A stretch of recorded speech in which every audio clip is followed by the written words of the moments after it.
সংখ্যাটা যখন ২৪ আর তখনই এই ২৪ সংখ্যার সাথে জড়িত আছে ইতিহাস এবং ব্রাজিলের এক আনন্দঘন মুহূর্তের ছবি। ব্রাজিল এবার বিশ্বকাপে চ্যাম্পিয়ন হবে এই ২৪ সংখ্যার কারণে। ২৪ সংখ্যা যেন ব্রাজিলেরই চ্যাম্পিয়ন হওয়ার জন্য একটা পথ তৈরি করে। এবারও এই ২০২৬ বিশ্বকাপে ব্রাজিল চ্যাম্পিয়ন হবে এবং এই ২৪ সংখ্যার কল্যাণে ব্রাজিল চ্যাম্পিয়ন হবে। কি কারণে, এই ২৪ সংখ্যার সাথে কি ইতিহাস জড়িত আছে, আজকের ভিডিওতে আমি বিশ্লেষণ করব। ফুটবল আমরা যদি দেখি তাহলে ফুটবল কিন্তু শুধু একটা খেলা নয়, এটা ইতিহাস, আবেগ আর কখনো কখনো এক অদ্ভুত মিলের গল্প। তুরস্কের বিশ্বকাপে ফেরা আর ব্রাজিলের চ্যাম্পিয়ন হওয়ার মধ্যে এক মধুর সম্পর্ক রয়েছে। প্রথমে একটা তথ্য আমি শেয়ার করি। ২৪ বছর পর আবার বিশ্বকাপে ফিরেছে তুর্কি ন্যাশনাল ফুটবল টিম। শেষবার তারা খেলেছিল ২০০২ সালে, আর সেই বিশ্বকাপটা ছিল ইতিহাসের অন্যতম নাটকীয় আসর। কারণ সেই আসরে তুরস্ক শুধু অংশই নেয়নি, তারা বিশ্ববিখ্যাত ফুটবল টিমকে পরাজিত করে সরাসরি তারা সেমিফাইনাল পর্যন্ত উঠে গিয়েছিল। এবার আসল জায়গায় আসি। ২০০২ সালের বিশ্বকাপের গ্রুপ স্টেজে কী হয়েছিল। ব্রাজিল ন্যাশনাল ফুটবল টিম ছিল গ্রুপ সিতে এবং একই গ্রুপে ছিল তুরস্ক। এই দুই দল মুখোমুখি হয়েছিল, যদিও গ্রুপ পর্বেই এই দুই দল একে অন্যের মুখোমুখি হয়েছিল, যদিও গ্রুপ পর্বেই ব্রাজিল তুরস্ককে পরাজিত করে এবং একের পর এক ম্যাচ জিতে শেষ পর্যন্ত ব্রাজিল ফাইনালে ওঠে এবং ব্রাজিল হয়ে যায় চ্যাম্পিয়ন। অর্থাৎ জার্মানিকে পরাজিত করে ২-০ গোলে ব্যবধানে পরাজিত করে জার্মানিকে একেবারে কাঁদিয়ে ব্রাজিল সেবার চ্যাম্পিয়ন হয় এবং সেবারই ব্রাজিলের বিশ্ববিখ্যাত ফুটবলার রোনাল্ডো অবিশ্বাস্য ফাইনালে ২টা গোল করে। তিনি গোল মেশিন বলে খ্যাত এই রোনাল্ডো বল পাওয়ার সাথে সাথে তিনি গোল করার ক্ষেত্রে পটু, সেটা তিনি আরও একবার প্রমাণ করেছিল। আবার ২০২৬ এবং সেই ২৪ বছর পর তুরস্ক বিশ্বকাপে ফিরে এসেছে। আবার সেম একই ঘটনা, ব্রাজিল সেই গ্রুপ সিতেই পড়েছে। কিন্তু এখানেই প্রশ্ন যে এটা কি কোনো কাকতালীয় নাকি ইতিহাস আবার নিজেকে রিপিট করছে। কারণ ফুটবলে এমন ঘটনা আগেও হয়েছে। অনেক সময় ছোট ছোট প্যাটার্ন বড় কিছুরই ইঙ্গিত দেয়। আর যদি ব্রাজিল দলের দিকে আমরা তাকাই তাহলে ব্রাজিলের আক্রমণে আছে যেমন ভয়ঙ্কর গতি, মিডফিল্ডে আছে কন্ট্রোল, ডিফেন্স আগের চেয়ে অনেক বেশি শক্তিশালী। এই দলটা শুধু নামেই বড় না, পারফরমেন্সেও তারা চ্যাম্পিয়ন হওয়ার মতন টিম গঠন করেছে। তবে ২৪ সংখ্যার দিকে আমরা একটু যদি তাকাই তাহলে ১৯৯০ সালে জার্মানি চ্যাম্পিয়ন হয়েছিল। এরপর দীর্ঘ ২৪ বছর পর ২০১৪ সালে তারা চ্যাম্পিয়ন হয়। আর্জেন্টিনাকে নিশ্চিত জেতা ম্যাচ পরাজয়ের স্বাদ উপহার দেওয়ার মাধ্যমে আর্জেন্টিনা সেবার লায়নেল মেসির কাছ থেকে এক প্রকার ছিটকে নিয়েছিল চ্যাম্পিয়নশিপটা এবং সেই ঘটনাটি ঘটেছিল ২৪ বছর পর।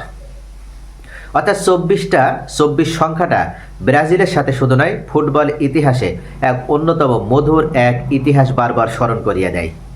এবার আমরা যদি দেখি গ্রুপ সি, ব্রাজিল গ্রুপ সিতে পড়েছে। এবার ২০০২ সালে ব্রাজিল গ্রুপ সিতে ছিল, অর্থাৎ গ্রুপ সিতে যে দল থাকে তারাই সর্বশেষ বিশ্বকাপ জয় করেছে।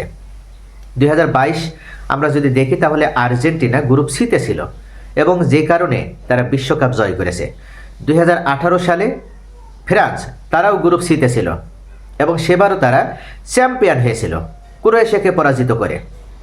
এরপরে আমরা যদি দেখি তাহলে ২০১৪ সালে জার্মানিও গ্রুপ সিতে ছিল এবং সেবার তারা আর্জেন্টিনাকে পরাজিত করে চ্যাম্পিয়ন হয়েছিল। আর যে কারণেই এবার ফুটবল বিশেষজ্ঞরা তারা ইতোমধ্যে কে চ্যাম্পিয়ন হবে, কোন দল চ্যাম্পিয়ন হওয়ার দৌড়ে এগিয়ে রয়েছে, এই বিষয়ে সবার উপরে রাখছে ব্রাজিলকেই। কেননা ব্রাজিল এবার গ্রুপ সিতে পড়েছে। তবে গ্রুপ সিতে ব্রাজিল সহজ প্রতিপক্ষ পেয়েছে, মরক্কো, স্কটল্যান্ড এবং হাইতি। তবে ফুটবল বারবার স্মরণ করিয়ে দেয় সহজ প্রতিপক্ষ বলে কোনো দল নেই ফুটবলে। আমরা সেটা পূর্বের বিশ্বকাপেও দেখেছি, যে দলকে ফেভারিট ভাবা হয় সেই দলে আগে গ্রুপ পর্ব থেকে বিদায় নেয়। ব্রাজিল এবার গ্রুপ সিতে পড়েছে। স্কটল্যান্ড, মরক্কো, হাইতি তারা অপেক্ষাকৃত সহজ প্রতিপক্ষ হলেও ব্রাজিলের অবশ্যই চ্যালেঞ্জ জানানোর মতন দল তারাও। 5 বারের বিশ্ব চ্যাম্পিয়ন দল ব্রাজিল, তারা কি শুধু এই পরিসংখ্যানের দিকে তাকিয়ে নাকি তারা শক্তির দিক থেকেও এগিয়ে? আমরা যদি তাদের শক্তিটা দেখি তাহলে বর্তমান ব্রাজিল দলে তারকার অভাব নেই। ভিনিসিয়াস জুনিয়র রয়েছে, রদ্রিগো রয়েছে, রাফিনহা রয়েছে। এরা সবাই ইউরোপের টপ ক্লাবে নিয়মিত পারফর্ম করছে। শুধু আক্রমণেই না, মিডফিল্ডে আছে ব্রুনো, গুইমারেস, ক্যাসেমিরো, যারা ম্যাচ কন্ট্রোল করতে পারে চোখ বন্ধ করে। শেষ 20 ম্যাচে আমরা যদি ব্রাজিলের জেতার পরিসংখ্যান দেখি তাহলে তাদের জেতার হারটাও কিন্তু 70%। প্রতি ম্যাচে গড়ে গোল করেছে 2টারও বেশি। এমনকি এক্সপেক্টেড গোল ইউরোপিয়ান জায়ান্টদেরই সমান।